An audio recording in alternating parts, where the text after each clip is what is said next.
projet de prière de ne pas déranger, c'est un projet qui est arrivé de l'auteur lui-même, de André Jean lui-même, qui nous a apporté un texte qu'il avait écrit, pas nécessairement pour les enfants, mais c'est un texte qu'il a eu comme un besoin d'écrire. C'est un texte qui provient d'une période de sa vie où il a eu comme besoin de silence. Alors, il est allé faire un voyage en Gaspésie, dans les Chic-Chocs, les monts Chic-Chocs, et bien, il a comme retrouvé le silence. Et à partir de ce silence-là sont arrivées beaucoup de choses.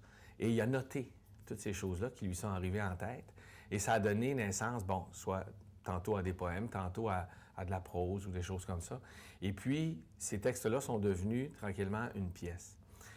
Il ne destinait pas ça aux enfants, il destinait ça à lui-même.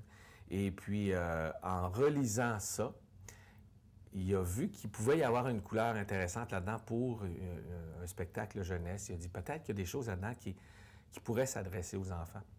Alors, il est venu nous porter ce projet-là il y a 5 ans. C'était que des bouts de scène, quelques poèmes et tout ça. Il n'y avait rien de très, très structuré, mais beaucoup d'impressions de lui-même sur sa quête du silence, son besoin de se retirer un peu et de se retrouver. On a fait des lectures au Salon du Livre en 2004 et tout ça. La pièce s'appelait Metawanek à l'époque. Et là, ça a tout changé parce que on s'est parlé, parce que on a vu des spectacles jeunesse ensemble et parce que aussi ce qu'il voulait dire, André, avec son texte, a évolué. Prière de ne pas déranger aujourd'hui, ça provient de la même source, c'est toujours la quête du silence dans nos vies, ce que ça nous apporte d'entendre notre silence, les choses qui nous reviennent à l'esprit sont inattendues. Elles nous permettent de se découvrir, de se redécouvrir aussi. C'est un peu méditatif, mais ça ne fait pas pour autant une pièce qui est, mon Dieu, complètement zen. Parce que ça, on a vérifié ça avec les enfants. On leur a demandé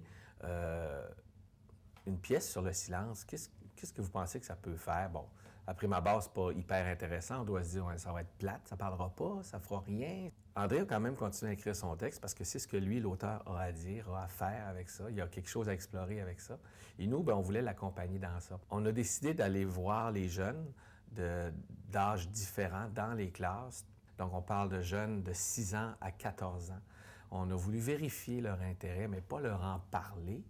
Simplement arriver avec une lecture en classe d'un texte, avec 2 comédiens, 3 lutrins, quelqu'un qui fait la narration, qui était moi, et puis ensuite on échange avec eux. Donc, aucun artifice autour du texte, que les mots, que le texte, que la situation de la pièce. Les enfants ont été comme des éponges par rapport à ça. Ils nous ont redit beaucoup de choses que nous, on ne pensait pas qu'ils allaient se rendre nécessairement jusqu'à eux ou qu'ils allaient passer complètement. Dont la quête du silence, qui n'est pas si évidente que ça dans cette pièce-là. Ils se sont reconnus à travers les personnages, ils ont reconnu des situations, ils ont saisi énormément de subtilité. Et là, on n'avait aucun apport visuel, on n'avait rien de musical, et alors que l'apport visuel et musical vont être très importants dans le spectacle. Moi, j'étais convaincu à ce moment-là que le public cible était vraiment les maternelles, 6 ans, 7 ans, 8 ans. On est allé dans la classe d'adolescents et puis ils ont saisi encore énormément de choses. La pièce les a touchés, les a fait rire, mais ça les a pas touchés de la même façon. Et ça, c'était très, très intéressant. Ça, encore une fois, c'était aussi assez émouvant.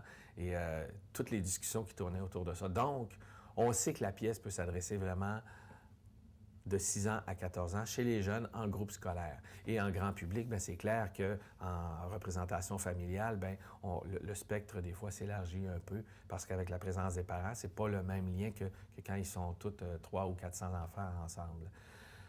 Donc, on est content au moins de la portée du texte. Maintenant, qu'est-ce qu'on va en faire en spectacle? Ma foi, c'est sûr qu'on veut utiliser beaucoup de... l'éclairage va être très présent, l'apport musical extrêmement important, parce qu'il y a différentes textures à travailler dans la pièce. On parle de mettre en scène la texture du rêve, parce que Rémi fait des cauchemars. On va assister à ces cauchemars. Donc, sur le plan du son, quand on rêve, quand on a des cauchemars, comment ça sonne dans nos têtes? C'est ce qu'on veut reproduire dans la pièce, sur scène. Les images qu'on voit apparaître aussi dans nos rêves, dans nos cauchemars, comment ça se passe dans notre tête. C'est jamais très, très défini.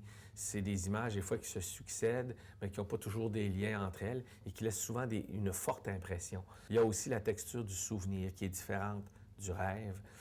quand on se souvient de choses, les scènes sont peut-être un peu plus précises, peut-être un peu moins déformées.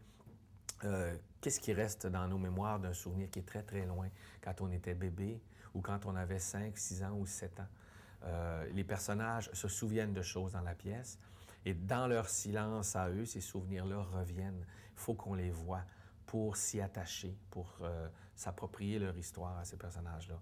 Alors, c'est un beau défi artistique, ça, en tant que musicien, en tant qu'éclairagiste et en tant que projectionniste aussi, parce qu'il y a des scènes qui vont peut-être devoir être filmées. Puis il y a des lieux à créer. On se retrouve tantôt dans un autre pays, tantôt dans une chambre d'hôtel, on se retrouve dans une grande salle de conférence, on voyage à travers le monde. Il y a différents lieux à créer. Ça aussi, c'est un beau défi de mise en scène.